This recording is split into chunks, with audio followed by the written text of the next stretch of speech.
Sesi pertama akan saya persilahkan Pak Aris Pandi untuk memulai pemaparannya terkait dengan topik yang akan kita bicarakan sekarang tentang Mining Business Outlook. Pak Aris Pandi saat ini aktif sebagai Wakil Ketua Umum Perhapi, Pak ya, dan sebelumnya menjabat juga sebagai Sekretaris Umum Perhapi di 2018 sampai 2024. Tadi kita sempat berbincang sejenak Pak ya, Pak Aris Pandi ini saat ini aktif sebagai Ketua Tim Ahli penyusun RUU Hilirisasi DPD RI, dan ini menarik buat saya Pak Aris Pandi 2017 penulis buku tambang untuk energi. Jadi mari saya persilakan. Bismillahirrahmanirrahim. Assalamualaikum warahmatullahi wabarakatuh. Alhamdulillah kita panjatkan puji syukur kepada Allah Subhanahu wa taala. Yang kami hormati pembina dari Pertahabi Bapak Soharyanto, yang kami hormati sahabat kami Pak Rahman Alamsyah sebagai direktur ya di Pertahabi, komandan ya kalau direktur. Ya. Ya. Kalau tadi di bola kapten Pak. Kapten ya, betul. Kalau di Pertahabi kan pakainya ketua Pak, ketua wakil ketua, kurang keren. Pertahabi keren Pak, direktur wakil direktur.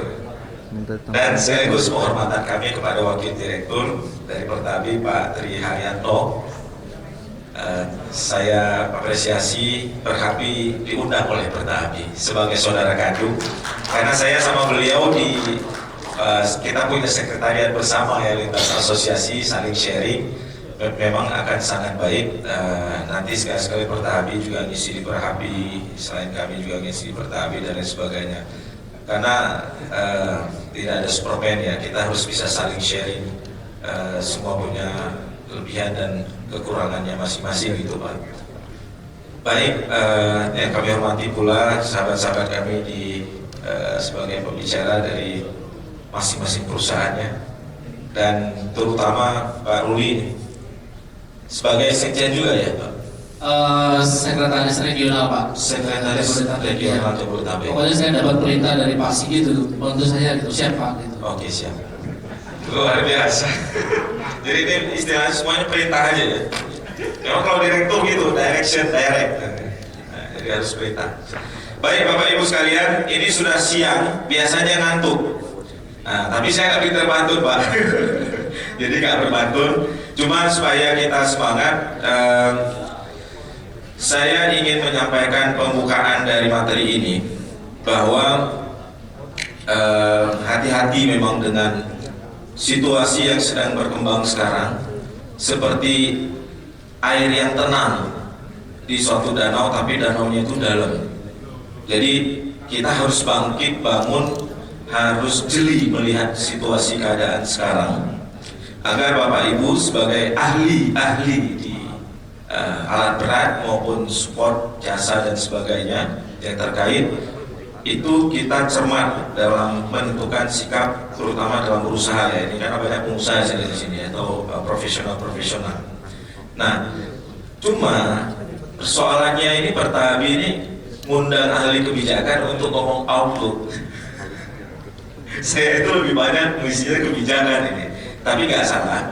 Karena tidak mungkin bisa dibuat suatu kebijakan kalau kita tidak bisa memahami tentang bagaimana situasi global, bagaimana situasi di dalam negeri dan sebagainya. Jadi sedikit banyak apa yang kami ketahui akan kami sharing kepada Bapak Ibu. Tapi tolong koreksi kalau ada salah, karena saya yakin tidak semua yang saya sampaikan juga bisa benar. Apalagi cerita forecast, itu ahli nujum Pak. Yang bisa forecast itu kan dukun tuh. Nah, jadi kita berusaha untuk menjadi dukun dengan berbagai data yang kita miliki, kira-kira begitu. Baik, bismillah, kita mulai. Bapak Ibu sekalian, langsung saja masuk slide. Ini sudah setengah 2, saya harus bisa selesaikan 40 menit. Nanti sisanya kita sharing. Ini sudah disampaikan tadi. Lanjut saja. Topiknya nanti kita harus lihat dulu bagaimana geopolitik dan geoekonomi yang sedang berkembang sekarang. Nanti kita masuk ke dalam Indonesia konteksnya, dalam makroekonomi Indonesia seperti apa ketahanan kita. Setelah itu baru kita bisa melihat korelasinya apa yang terjadi itu dengan mining commodity review. Tentunya Bapak Ibu sekalian sangat berkepentingan di situ nanti. Dan nomor 4 ini lebih pada insight buat negara lah. apa yang terjadi nanti. Dan nomor 5, saya kasih stimulus untuk otak kita berpikir lebih berat lagi apa yang sedang terjadi dengan pertambangan di Indonesia sendiri gitu. Jadi apa yang challenge yang sedang dihadapi oleh industri ini di dalam negeri sendiri gitu.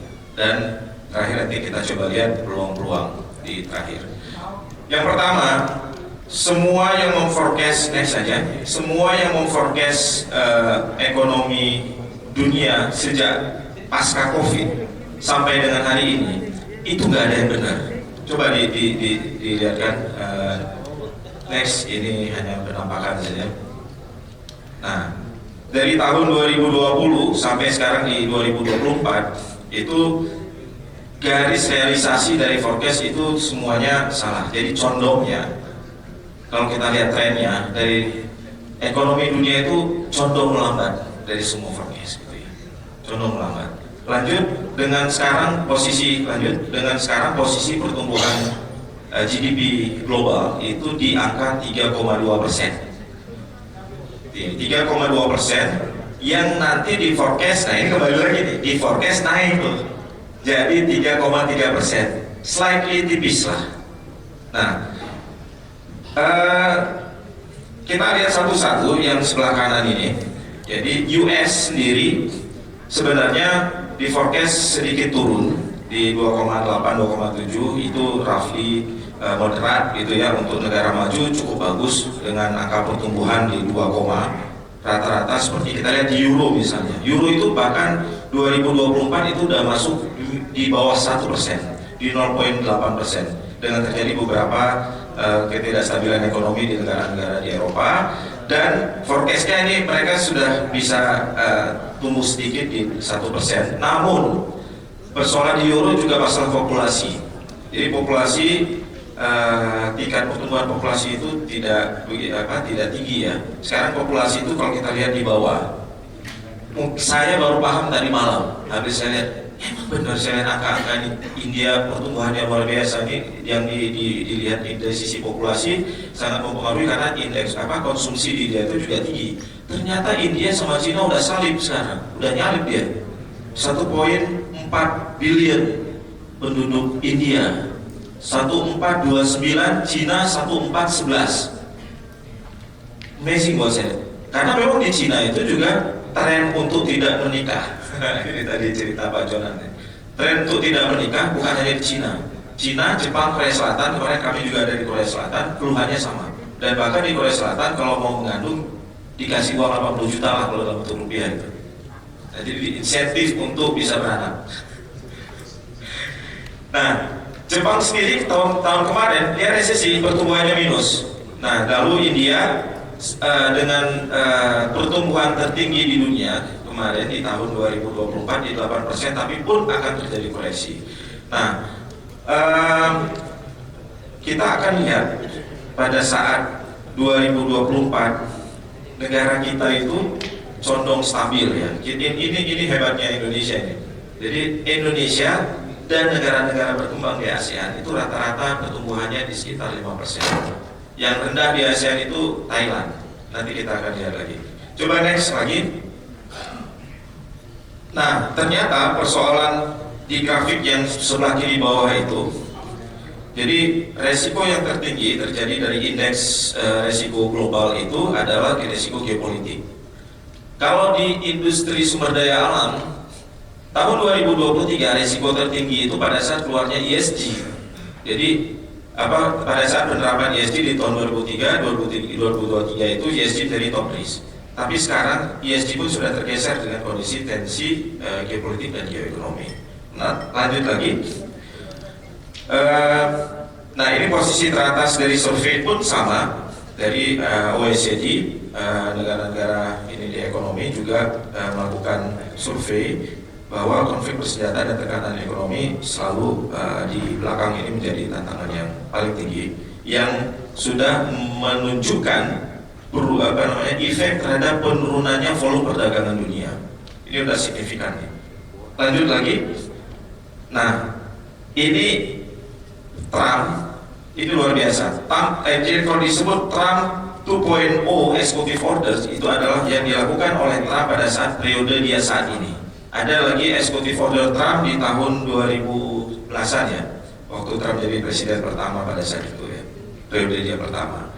Nah, grafik sebelah kiri bawah luar biasa bahwa sejumlah 60 executive order, lebih dari 60 executive order perintah Trump yang dikeluarkan hanya dalam waktu beberapa hari setelah dia terpilih jadi presiden US, dilantik jadi presiden US di periode 2.0. Itu grafik yang sebelumnya, presiden-presiden sebelumnya termasuk Trump 1.0. Jadi ini executive order yang terbanyak, intervensi yang paling besar yang dilakukan oleh US sepanjang sejarah di global ini.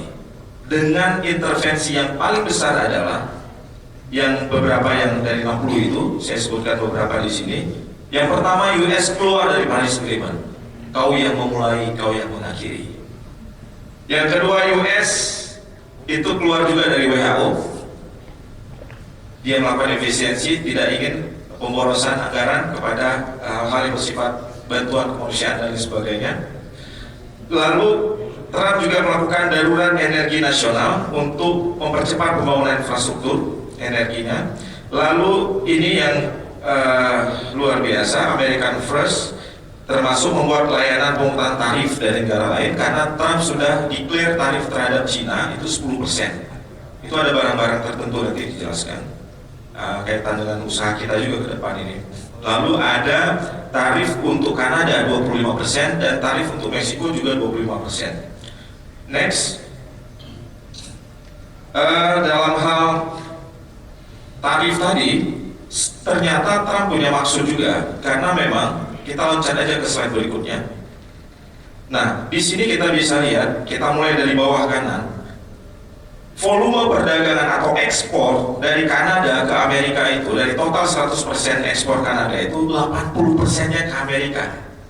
Yang volume 80% ke Amerika itu lebih kurang 14% sampai dengan 15% dari impor Amerika dari Kanada.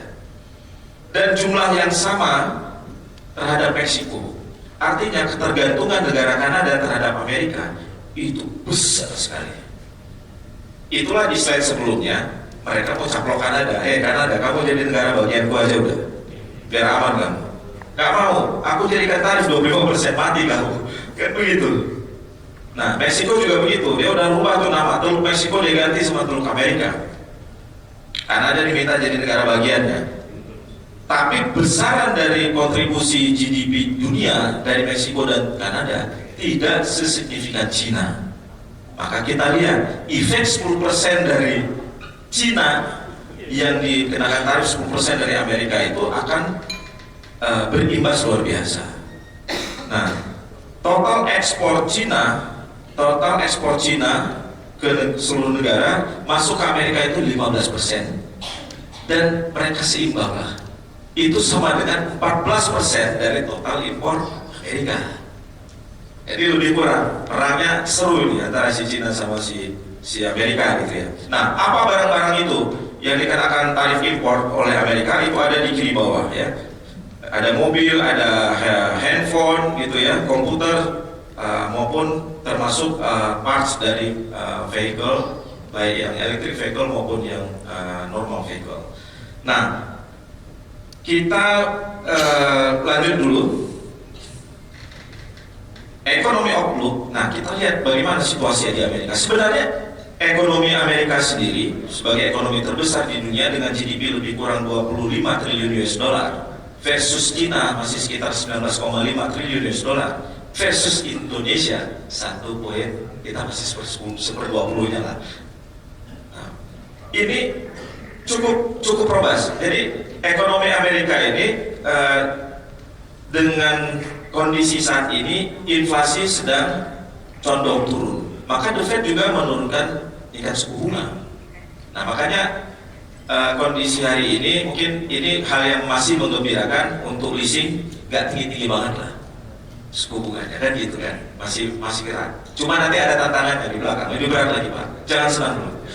Nah, lalu inflasi tadi sudah persoalan mengenai ketenaga kerjaan, pengangguran di Amerika juga sudah menurun pasca COVID, itu cukup signifikan juga. Indeks konsumsinya juga kuat dan pasar tenaga kerjanya stabil. Nah, lanjut kita lihat si Cina nih. Nah, Cina ini pertama, Cina kena virus tidak ingin kawin sama kayak Jepang tadi. Maka tingkat populasi Cina itu condong menurun, nggak menurun lah, tidak meningkat, itulah kira-kira stabil. Sama kalau lihat tadi grafiknya dia begini, si India nyalip dari bawah, gitu. Nah, jadi efek terhadap konsumsi Cina sendiri condong tidak naik besar, gitu ya. Nah, namun kondisi yang ada di Cina pada saat Trump kemarin mau mengumumkan pemberlakuan tarif, dia kejar habis-habisan untuk ekspor sebanyak-banyaknya karena pemberlakuan tarif saya lupa 1 Februari kalau saya nggak salah ya. Nah, jadi sebelum tahun baru Imlek dia kejar untuk ekspor besar sehingga kelihatan di situ pertumbuhan ekspor dia sangat tinggi di akhir tahun 2024. Nah, pengenaan tarif ke Cina oleh Cina dibalas juga. Nah, Cina ini punya dua kekuatan, punya dua peluru balasan. Yang pertama dia membalas dengan tarif terhadap batu bara dan LNG yang masuk dari Amerika. Dan satu lagi dia punya ini yang luar biasa. Cina itu penguasa lebih dari 70% dari rare earth minerals. Dan itu dibutuhkan oleh Amerika. Rare earth mineral ini dua negara besar. Hanya dua negara yang dominan sekali. Sisanya rest of the world lah. Satu Cina, satu lagi Malaysia. Dari timahnya Malaysia itu. Nah, saya juga ini penelitian kita lebih lanjut nanti. Kenapa timah kita rare earth-nya belum berkembang, apakah spesifikasinya kurang dan sebagainya. Nah, ini dibalas oleh si Cina. Pertumbuhan ekonomi Cina itu tertekan di sana selain masalah dari konsumsi, masalah populasi, juga kejadian turunnya harga real estate. Jadi itu yang berkontribusi besar terhadap agak turunnya ekonomi Cina. Yang terbesarnya adalah masalah real estate itu, gitu ya. Nah, kita lanjut lagi. Bagaimana dengan ASEAN? Tadi saya jelaskan posisi ASEAN itu sebenarnya cukup kuat, gitu.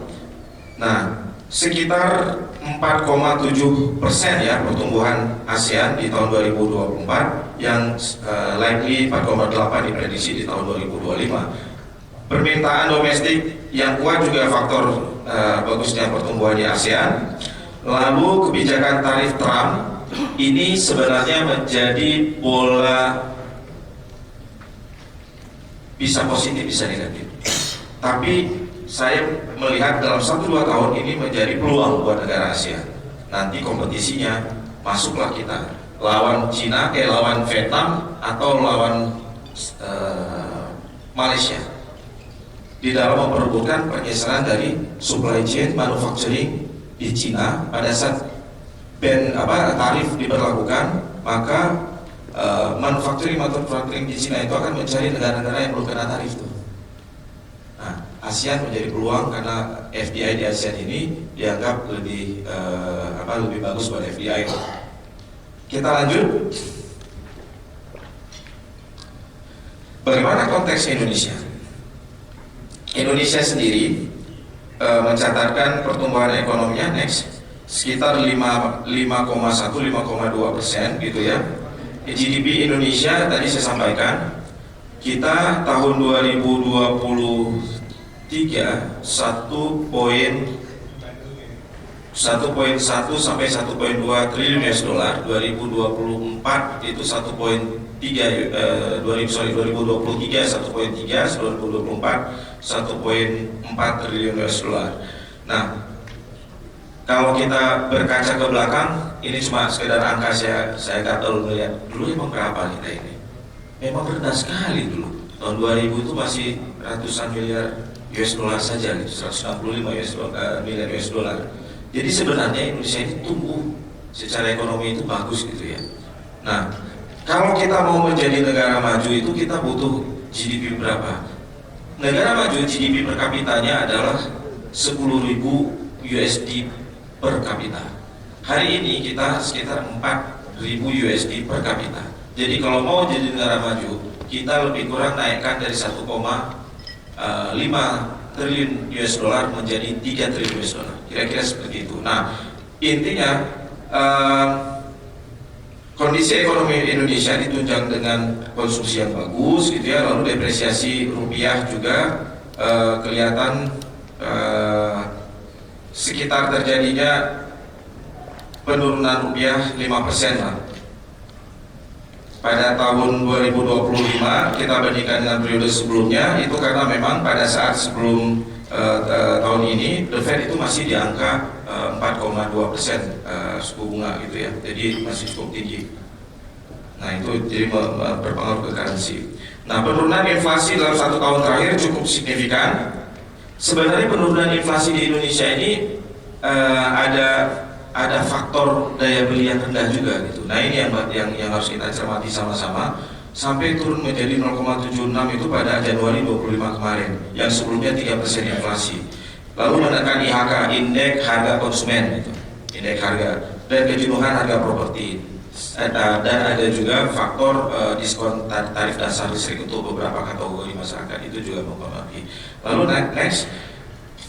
Nah ini tadi saya sudah jelaskan ya, jadi kondisinya kalau kita mau jadi negara maju, maka 2045 kita harus punya 3 triliun.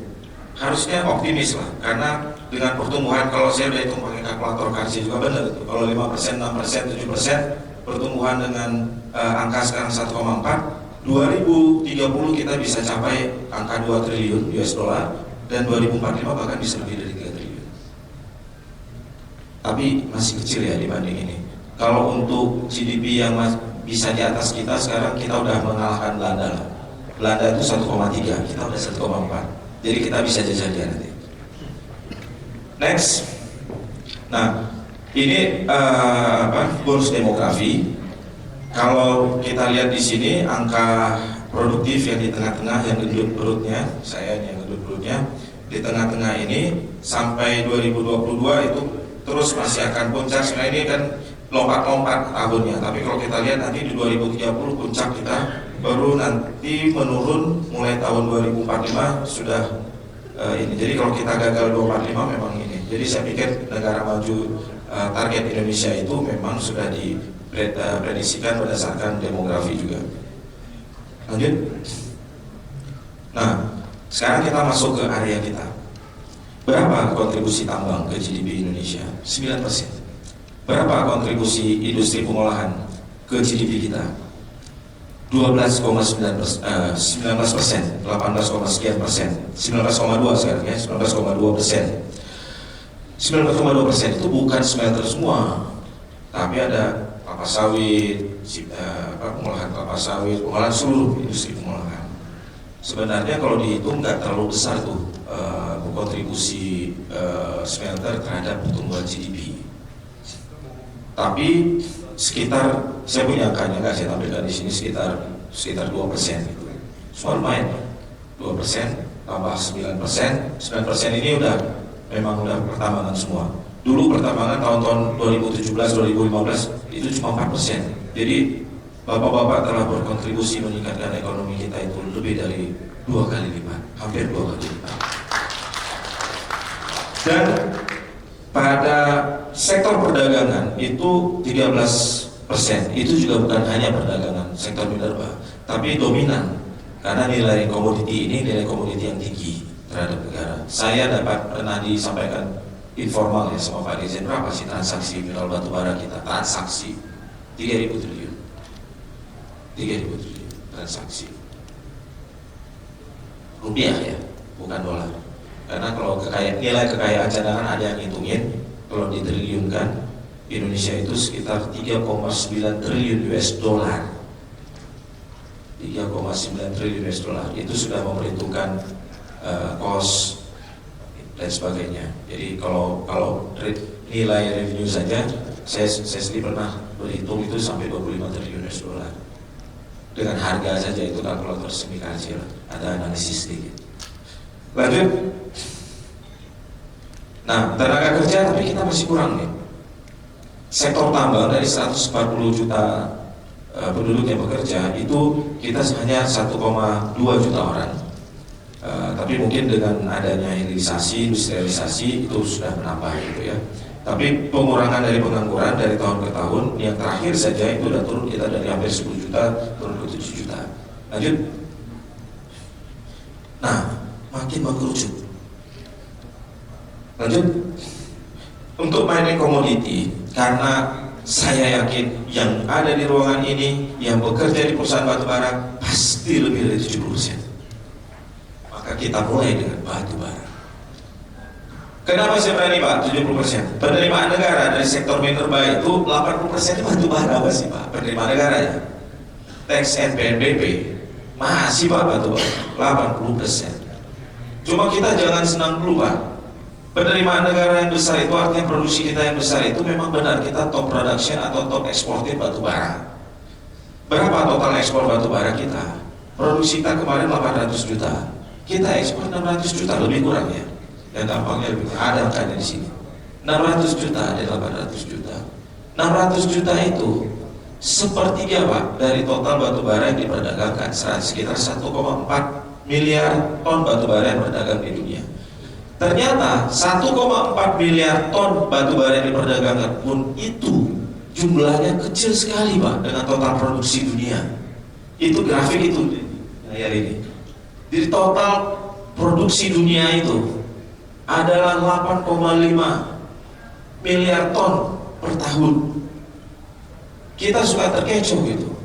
Wah batubara Indonesia paling tinggi, produksi kita paling apa ini kita paling besar, paling top Indonesia. Enggak. Satu lagi nih, suka salah kita kadang. Kita bukan pemilik reserve dan resource yang terbesar di dunia, bukan. Kita tuh nomor 6, nomor 7. Setelah Cina, Amerika, Rusia, apalagi India dan Australia. Dengan Australia aja kita masih kalah 5 kali lipat. Belum dengan yang terbesar Cina.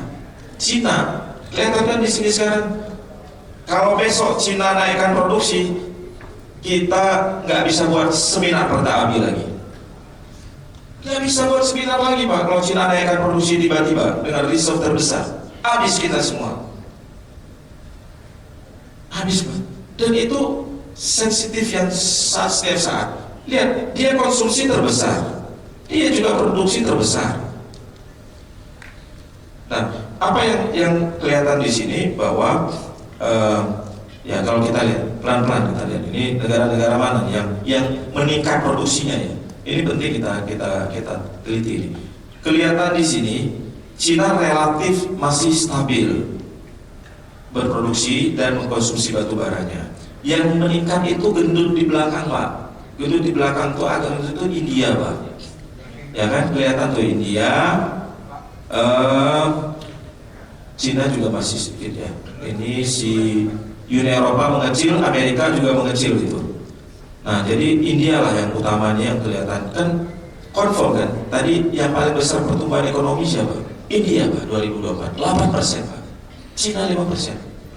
Karena mereka tuh maka batu bara ini memang pendorong pertumbuhan Pak. Karena nggak mungkin ada pertumbuhan tanpa ada industri. Tidak mungkin ada industri tanpa energi. Tidak mungkin ada energi sekarang sebelum teknologi nanti visible atau murah selain batu bara. Mau ngomong apa? Nggak ada ceritanya. Nanti kita lihat lagi. Next. Nah ini kalau mau lihat nanti ini mohon dibagikan. Ini penting buat bisnis bapak-bapak juga ya.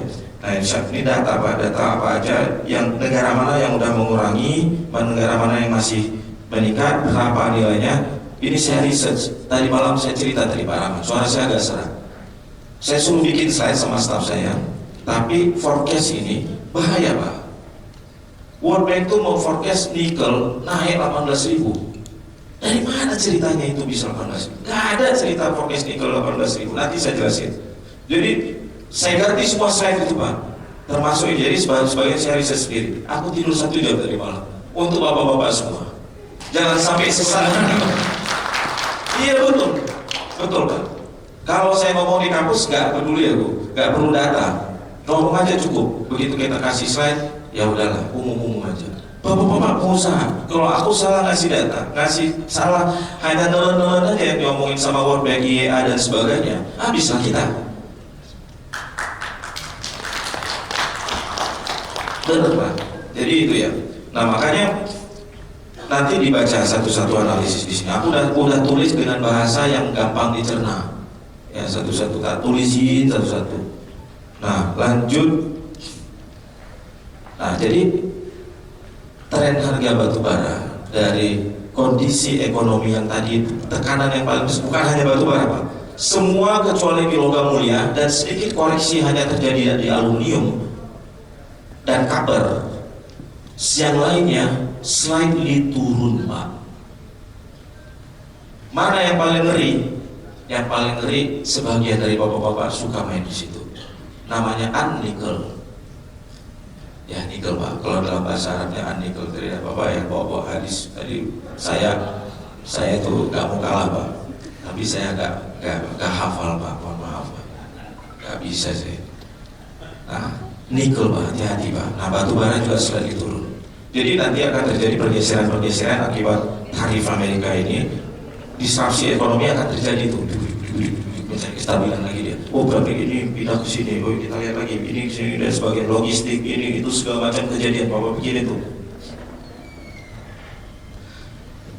Oke, lanjut. Nah ini yang saya cerita tadi ya.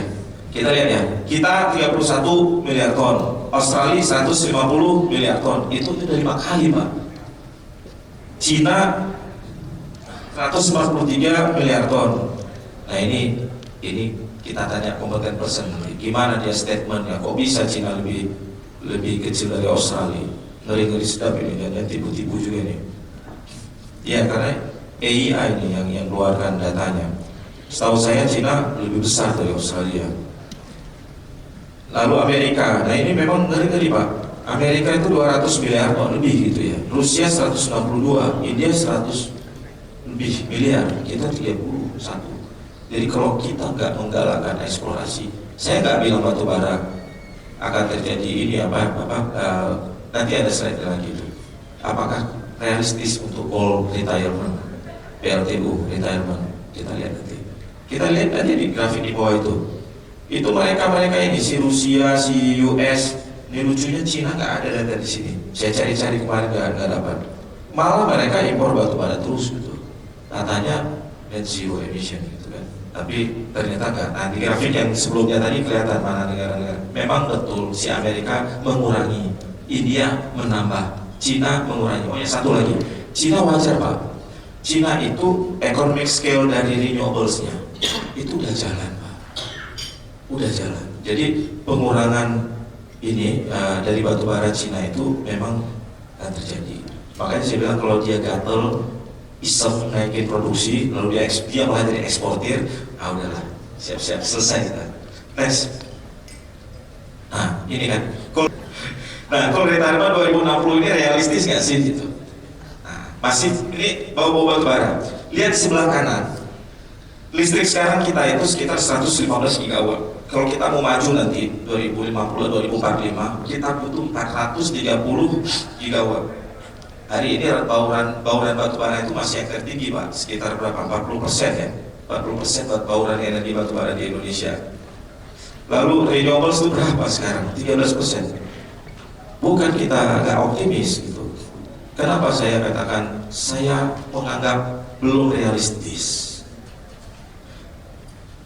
Cost energi di smelter yang paling tinggi khususnya smelter nikel, biru dan ya pasti biru kalau smelter dan aluminium, smelter alumina dan sampai balik aluminium itu cost tertinggi itu energi. Kalau di nikel saya masih hafal angkanya 30-35% cost energi. Itu pakai batu bara Pak yang 7 sen per kWh. Nilai kalau pakai udah pernah dihitung, ya kebetulan saya juga konsultan, kita ngitungin FS smelter banyak Pak. Kalau pakai renewables dengan storage itu sampai 18 hingga 21 sen, 3 kali lipat Pak. Kalau tadi 30% dan jadi langsung jadi 100%. Cost yang lain gimana? Nggak mungkin jalan Pak. Dan stability kan penting sekali. Begitu kering itu beku itu naik turun daya elektroda kalau di nikel itu di RKF itu habis Pak Russo, ganti line, satu line full ganti itu Pak, nggak bisa, belum kuat pakai renewable, kecuali hidro dengan kondisi terms and condition, technical condition yang benar-benar kuat seperti di Vale. Itu pun Vale pakai hidro udah kekurangan debit ketinggian air, dia harus tembak hujan Pak, terus menerus. Jadi memang batu bara ini berkah Pak, barang Tuhan bagi rata betul itu. Jadi sulit Pak, bukan nggak bisa, belum bisa. Ini yang dibangun semua, nanti ada lagi itu data, berapa smelter kita, berapa banyak ke depannya lagi. Dan satu lagi, 20% dari total power 115 gigawatt itu adalah captive power Pak. Jadi bayangkan kalau nanti smelter tumbuh lagi terus, dan tidak hanya smelter, manufacturing industri juga tumbuh terus, 20% yang sekarang ini naik lagi Pak. 20% dari total 100 gigawatt itu untuk captive power, captive yang dibangun untuk khusus ya, untuk smelter dan sebagainya. Nah, jadi berat barang ini. Lanjut. Nah, untuk mineral kritis, untuk transisi energi, kembali lagi, jika prediksi tidak didisrupt oleh si Trump kemarin, mungkin kejadian sih Pak, bagus sih untuk pertumbuhan mineral, pertumbuhan smelter dan sebagainya. Begitu terjadi disruption Trump 2.0 itu memang udah goyang semua. Gak jelas nih prediksinya ini. Tapi saya asumsi dulu dengan kondisi ini bahwa kita cuma mau lihat nih. Kalau untuk teknologi energi dalam energi transition itu apa yang paling dominan dari mineral-mineral kritis ini? Nomor 1 aluminium, nah nomor 1 copper sebenarnya. Nomor 1 copper, nomor 2 itu nikel dan nomor 3 aluminium. Nikel, sorry sebalik Pak. Nomor 1 copper, nomor 2 aluminium, nomor 3 nikel. Bisa kita lihat di sebelah kiri juga, itu komponen-komponen mineral. Sebelah sini. Maaf. Nah itu komponen-komponen mineral. Justru kalau kita lihat bukan nikel yang paling dominan Pak dalam transisi energi, mau electric vehicle, mau pembangkit tenaga wind turbine ataupun sel surya dan sebagainya, ada semua di sini. Bapak tinggal buka aja. Nah kalau tuh solar PV, silika sama copper. Ini wind, kalau wind apa copper dengan apa yang kecil itu. Nah nikel. Kalau electric car itu copper, grafit sama apa gitu, sama nikel dan kobalt. Nah kita lanjut dulu. Ini hanya bisa dilihat sendiri nanti. Lanjut dulu. Nah ini yang penting nih, secara geoekonominya, bahwa yang pegang kobalt itu yang tadi disebut Pak Jonan itu Kongo Pak. Indonesia kecil, lalu ada Rusia yang lumayan, dan sisanya rest of the world. Copper bukan Indonesia, jadi Freeport ini jangan bangga-bangga dia. Seingat saya copper itu kita reserve nomor 10 di dunia, tetapi produksi nomor 7 di dunia, jadi 5 besar yang masuk.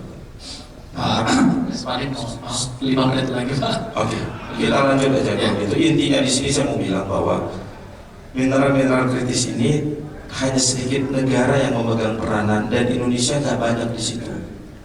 Ya, hanya nikel top, dan cadangan nikel kita udah sedikit. Lanjut aja, ini udah kita lihat. Intinya supply nikel ini yang saya bilang tadi, nggak mungkin cerita nikel harga naik karena line smelter yang kapasitas sekarang aja bisa memenuhi seluruh kebutuhan stainless dunia. Untuk feed Fanny stainless itu 66 juta ton stainless yang dibutuhkan di dunia, setara dengan 2,5 sampai dengan 3 juta ton nikel ekivalen. Sama dengan hari ini kita produksi 1,5 juta dengan ore 160 juta ore, dan pada saat penuh semua line kita itu 400 juta ton ore feed, itu bisa setara dengan 4 juta ton nikel ekivalen, sama dengan 1,2 atau 1,3 kalinya kebutuhan stainless. Udah luar biasa oversupply. Ini yang saya bilang tadi malam, ini nggak mungkin harga nikel ini naik kalau begini ceritanya, kecuali pemerintah mengatur volume produksi dan mengatur moratorium smelter itu seperti apalah. Next, ini langsung naik turun aja sih, ini udah lah. Yang paling besar stainless, sisanya baterai dan electroplating. Next, copper menarik, karena saya bilang tadi dominasi untuk ada Trump juga ketahanan energinya, semua negara juga lagi menguatkan ketahanan energi, jadi copper ini pengaruhnya besar. Dan prediksi World Bank yang ini saya percaya bahwa dia ada kenaikan sedikit, tapi nggak banyak juga, 8,5 sampai dengan 9.000 per ton. Next, aluminium ya slightly juga demandnya juga meningkat, slightly juga harganya naik. Next, ini nanti detail silahkan dibaca bagaimana Indonesia itu shortage dari aluminium consumption. Kita butuh 1 juta makan, yang kita punya 250.000. Tapi sekarang udah ada project yang on progress dalam construction di Papua, tahu sendiri siapa pemainnya, itu bisa menutupi kekurangan dari produksi kita. Dan selesai. Next contoh next lagi tadi jumlah smelter nanti dilihat, langsung ke ini, langsung next saja sampai ke komoditas. Saya sudah cerita tadi banyak relatifnya turun sedikit. Nah ini yang penting, bahwa satu slide aja Pak ini ya. Nah, saya mau cerita di sini. Jadi ekonomi global itu dengan kondisi sekarang itu slightly akan terjadi sedikit penurunan demand dan pelemahan harga komoditas. Ini akan mengurangi pasokan komoditas, misalnya nikel gitu ya. Kalau itu bisa terjadi, maka baru bisa harga normal lagi. Maka kita harus berhitung jangka pendek ini, khususnya nikel misalnya, apa yang paling optimal. Kita buat sensitivitas antara harga dengan volume produksi, tapi juga harus dipertimbangkan status smelter yang udah financial close tuh, mau diapakan barang itu. Nah yang kedua di bawah, yang baris di bawah itu, disrupsi supply chain itu akan terjadi reshaping supply chain. Nah repositioning pabrik dan distribusi produk itu akan lari. Kita perlu strategi khusus buat Indonesia. Apa yang harus kita lakukan dalam medium terms? Kalau short, kami memprediksi sekitar 1 sampai dengan 2 tahun. Medium term itu mulai dari 1 sampai dengan 10 tahun mungkin bisa jadi. Apa terus saja, ini terakhir nih, nggak ada lagi. Nah, pertama kita harus berperang dengan Vietnam, kita perbaiki attractiveness index dari investasi supaya FDI di ASEAN itu kita bisa menang. Itu nomor 1 penting sekali. Yang kedua, nah untuk berhasil hilirisasi itu kita harus buat ekosistem Pak. Jadi kalau mau tadi penerima GDP contribution dari pengolahan pemurnian dan bahkan manufacturing, kita harus bangun ekosistem industri. Ekosistem industri bukan hanya cerita tentang pendukung-pendukungnya saja, tapi juga mainstreamnya saja, tapi juga pendukung-pendukungnya seperti nickel alloy, ferro alloy, itu kan dibutuhkan di dalam industri baja. Sekarang jangankan nickel alloy, ferro alloy yang diimpor, iron ore-nya kita masih impor Pak. Gimana cerita barang ini? Jadi bangun ekosistem. Satu lagi advanced materials. Advanced material itu adalah jembatan antara manufacturing industry and product. Cina itu berhasil. Nanti ada lesson learn. Saya bagi slide-nya lesson learn Cina, tapi nggak saya ceritakan, baca sendiri. Itu udah saya riset juga, ada di sini. Lesson learn Cina itu seperti itu. Jadi advanced material itu dia bangun dulu, baru nanti mendekat manufacturing, sehingga economic scale-nya dapat. Jadi advanced material penting. Contoh advanced material itu mesin pesawat, bahan-bahannya ya, bahan untuk mesin, ring jantung, kalau di kesehatan, ya pokoknya yang inilah, yang teknologi tinggi lah. Lalu kebijakan stimulus eksplorasi, karena itu tadi nggak ada gunanya kita ngomong 2045, tapi sustainability dari resource reserve kita itu nggak berlanjut itu. Dan yang terakhir, nggak akan terjadi sebesar-besar kemakmuran rakyat kecuali depresi dari sumber daya cadangan ini bisa dikonversi ke dalam pertumbuhan ekonomi, pemerataan ekonomi, dan pembangunan indeks sumber daya manusia kita. Dan yang terpenting adalah penguatan dan penguasaan dari teknologi yang kita miliki, seperti roadmap-nya Cina. Hari ini anggaran teknologi dibandingkan GDP Indonesia 0,28%. Itu hafal, nggak salah angkanya, 0,28% terhadap GDP. Cina 2,5%, Korea Selatan 3,9%. Saya sampai hafal, karena itu misi saya salah satunya Pak. Saya ingin dorong untuk kebijakan terus untuk menguatkan R&D di Indonesia ini. Selesai presentasi saya. Next. Dari geopolitik nggak usah kita bahas, ESG berhabis dan nyusun ESG Pak, versi Indonesia, dan bersama APNI kita kerjasama untuk mengkoneksikan dengan IRMA dan beberapa ini supaya bapak-bapak di nikel bisa tenang bekerja. Yang kedua, hilirisasi komunitas tadi terhambat infrastruktur energi saya bilang, karena memang grid PLN ini masih jauh sekali. Yang ketiga, persoalan peti 4.741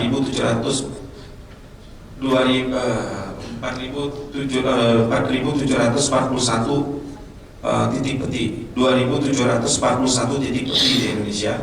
Lalu DHE, nah udah paham semua DHE, udah keluar Pak PP-nya, dibaca aja Pak ya.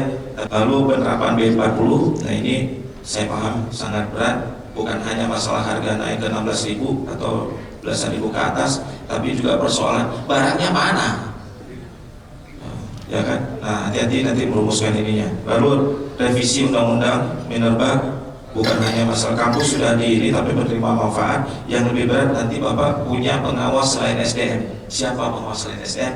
DPR. Lalu depresi sudah, saya cuma highlight 9 saja, sisanya baca sendiri. Kesimpulan, ayo cepat. Kita langsung ke rekomendasi. Bisnis, ya jadi Bapak harus efisien. Gak ada ceritanya. Ketidakpastian, saya bilang tadi forecastnya, saya bisa bilang melambat, tapi tipis saya bilang. Besok tapi begitu terjadi yang nomor 3 itu, kalau agresif si Trump ini tarif nanti lari kemana-mana lagi, Bapak mati, kita mati sama-sama. Bahaya maksud saya. Jadi betul-betul diperhatikan itu. Jadi efisiensi produktivitas harus Pak dalam operation. Kalau mau ekspansi bisnis, lihat komoditas atau sektor-sektor. Kalau Bapak jasa mau tender proyek, jangan tender ke nikel dulu Pak. Nah, tender proyek, kontraktor, jadi batubara saya masih rekomen. Batubara saya rekomen, tapi cari-cari kalori yang agak tinggi sedikit Pak. Kalau boleh, taruh di situ aja. Boksit oke Pak. Copper, cuma udah banyak kali Pak Sufri buat tambang barunya, coba Bapak cari ada tuh beberapa tambang-tambang middle dan small scale copper. Gold every year akan bagus, jadi Bapak cari tambang emas is okay. Lalu apa lagi? Kalau mau nanya nanti dalam pertanyaan. Lalu perhatikan juga disrupsi teknologi. Pernah kejadian satu hari jatuhnya bursanya Amerika gara-gara masuknya si ini, launchingnya si DeepSeek, artificial intelligence. Hati-hati, dia bisa bikin apa aja Pak. Nah, jadi itu juga dimonitor. Bukan berarti kita mau takutnya nanti AI. Saya nggak yakin AI di pertambangan akan segera ya, karena ini industri ini khusus ya. Tapi efek-efek ekonomi itu Bapak harus monitor dengan baik.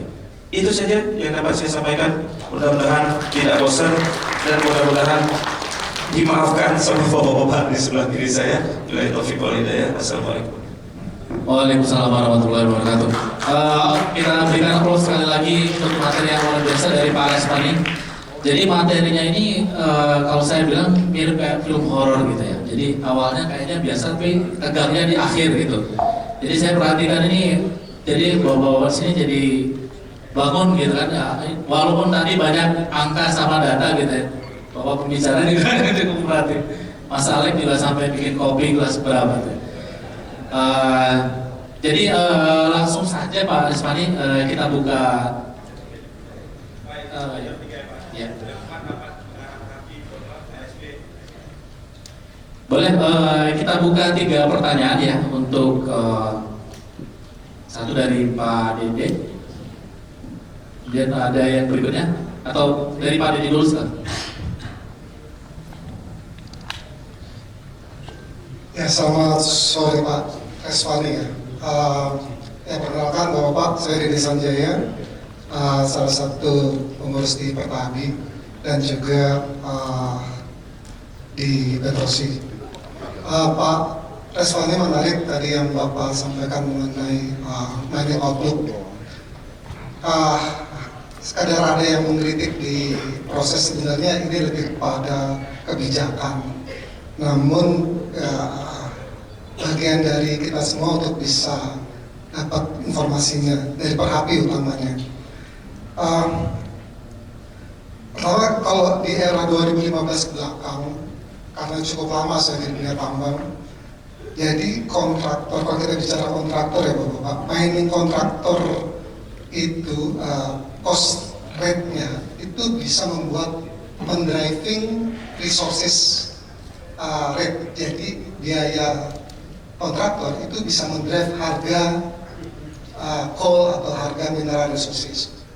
2015 ke sini itu resources rate itu yang mendriving cost-nya kontraktor. Nah, di era 2015 ke belakang kita banyak mengenal ada ISO standar 15.000, 9.000, itu adalah bagian standarisasi internasional untuk penerapan di perusahaan-perusahaan yang kompeten. Dengan adanya proses saat ini, yaitu mineral resources rate atau price turun sehingga mendriving kontraktor cost, itu sulit sekali kita berada di sebuah standarisasi itu, Pak Iswan. Nah, yang menjadi menarik adalah adanya kebijakan pemerintah memberikan sebuah IUP terhadap ormas-ormas agama, gitu ya. Kemudian baru saja saya mendengar perguruan tinggi, tidak dalam hal kompetensi saya bicara, tetapi dalam konteks perhapi sejauh mana memberikan masukan ke kebijakan pemerintah terhadap sebuah standarisasi bahwa tambang ini tidak main-main, Pak, kan gitu. Tambang ini benar-benar orang yang punya kompetensi dan kapabilitas nambang, kan gitu, Pak. Nah, perhapi duduknya di mana, Pak? Dan apakah ada kebijakan yang didengar sehingga bisa bukan merubah lah, Pak, tapi minimal memberikan balancing lah ke dalam prosesnya. Itu Pak responnya. Terima kasih, Pak. Langsung jawab aja biar cepat. Pak Dede, makasih. Kalau saya langsung jawab bahwa pemerintah kita sekarang terbuka, Pak. Kalau apalagi di Dirjen Minerba terbuka. Cuma persoalan di Dirjen Minerba juga sangat kompleks. Di lain waktu kita bahas.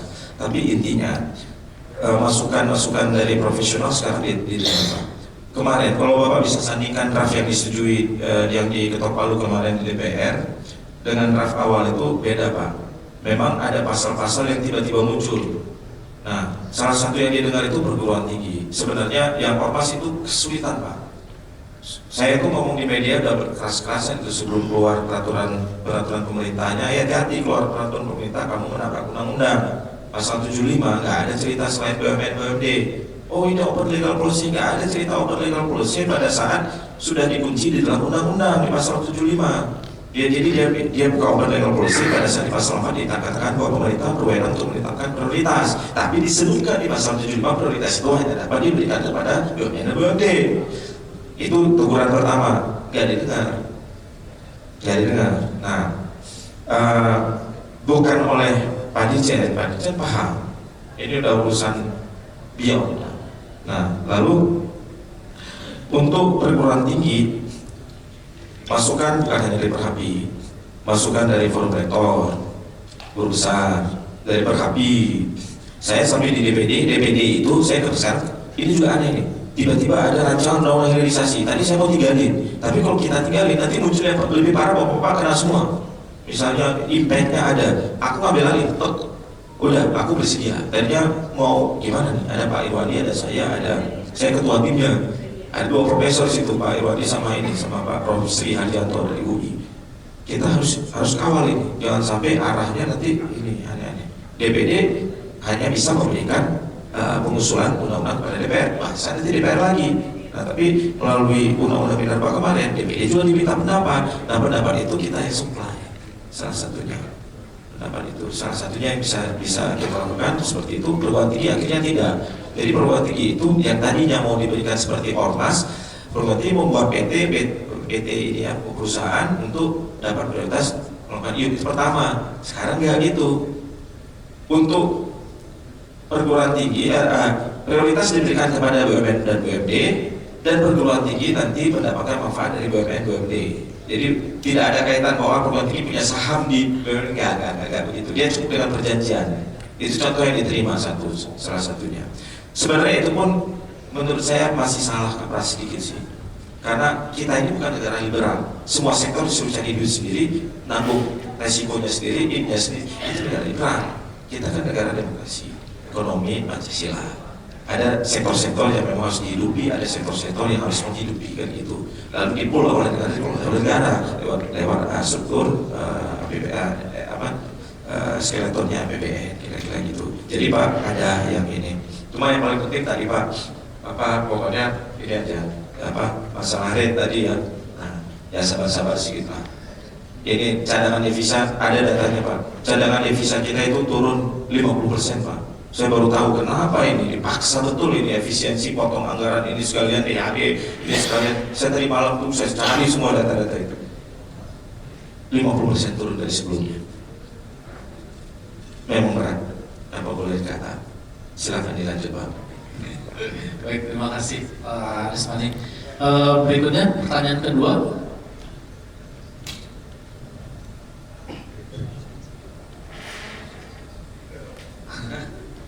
Dari ya.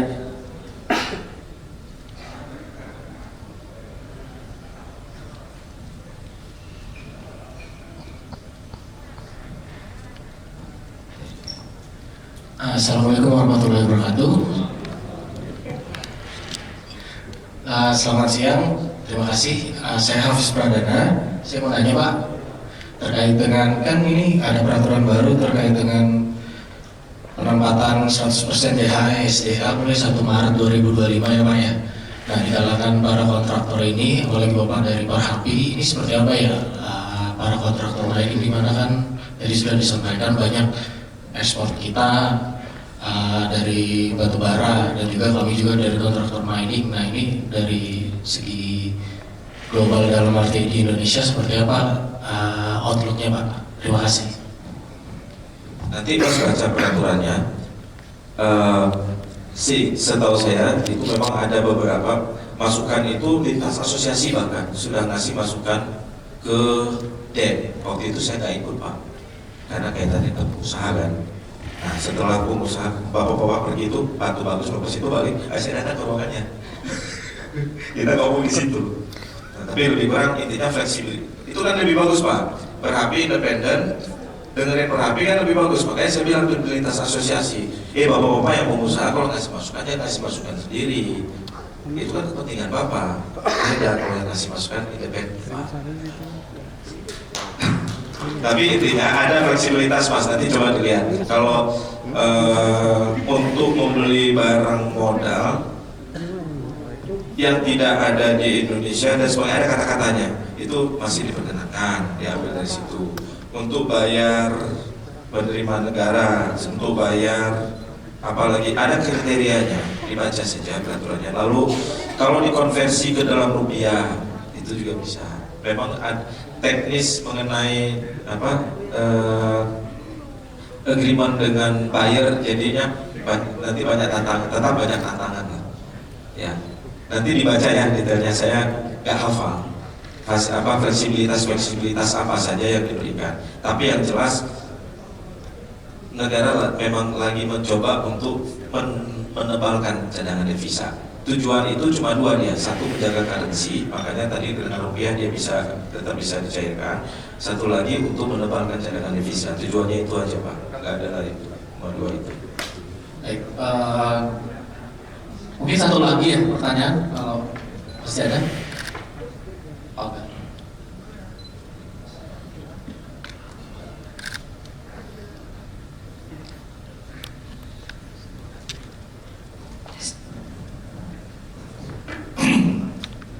Bukan pertanyaan, cuman applause saja untuk Pak Riswani. Jadi Pak Riswani ini luar biasa. Terima kasih paparannya. Nah, suatu saat Bapak perlu undang sebelum melakukan investasi, terutama para pemain tambang ya, terus kemudian juga kontraktor tambang, bagaimana prospek Indonesia Mining Outlook di 2025 dan 2027. Tadi saya ngobrol-ngobrol sama Mas Gatot nih, kayaknya Pak Riswani ini ya cocoknya di APBI juga begitu ya. Jadi bisa memberikan masukan-masukan tentang kebijakan ya, terus kemudian juga regulasi-regulasi. Saya pikir beliau adalah aset negara. Sekali lagi aplaus atas kehadiran Pak Riswani. Terima kasih. Dan kita tergabung di dalam lintas sekretariat bersama Asosiasi Pertambangan akan selalu mencoba untuk mengkaji, menggali dan memberikan masukan yang positif kepada government supaya iklim usaha bisa memberikan kebermanfaatan bagi semua stakeholdernya, ya, mulai dari kontraktor, model liner, para ahli. Thank you, friend.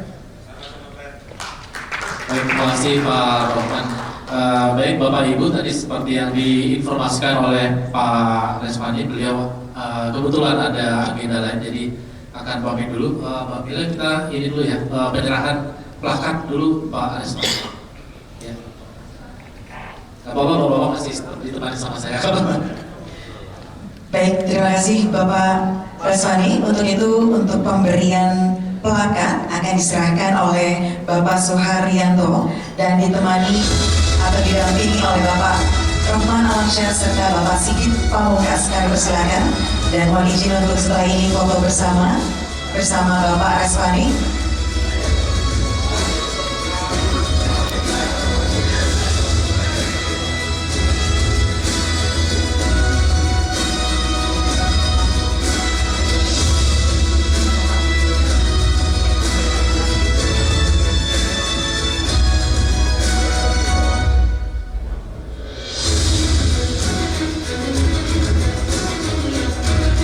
Baik, kami persilakan kepada Bapak Suharyanto untuk dapat memberikan plakat.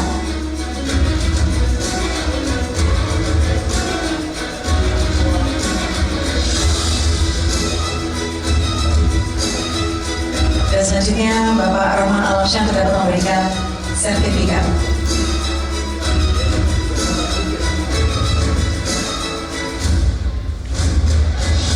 Dan kepada Bapak Sigit Pamungkas untuk dapat memberikan goodie bag, kami persilakan.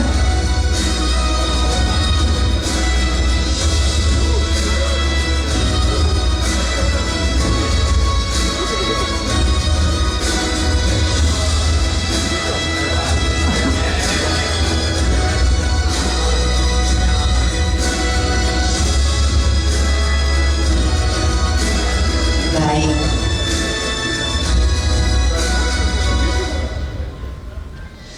Oke. Baik, mohon izin untuk dapat foto bersama terlebih dahulu.